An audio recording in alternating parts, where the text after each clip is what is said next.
করে পুলিশ মন্ত্রীর মুখ্যমন্ত্রীকে পদত্যাগ করতে হবে।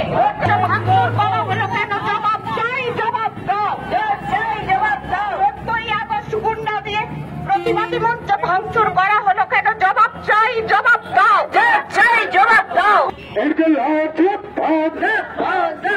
সিপিআইএম দাবিতে সর্বস্তরের মানুষ আমাদের সম্ভ্রমতাতে আজকের মিছিলে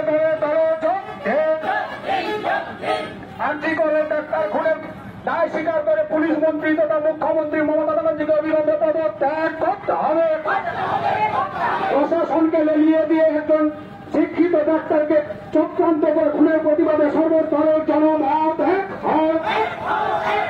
১৪ই আগস্ট গুন্ডা দিয়ে প্রতিবাদী মঞ্চ ভাঙচুর করা হলো বলে মুখ্যমন্ত্রী মমতা ব্যানার্জি দেওয়ার চাই।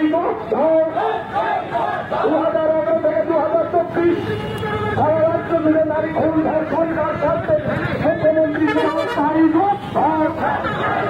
এই আর্থিকতার ঘটনা জেনে গেছে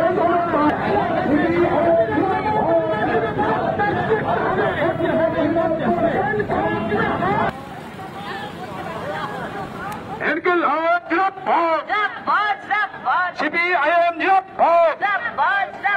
ছাত্র যুব মহিলা ঐক্য আরজিকর হসপিটালে নৃশংসভাবে ডাক্তারকে খুন করার প্রতিবাদে আজকের এই মিছিল চলছে।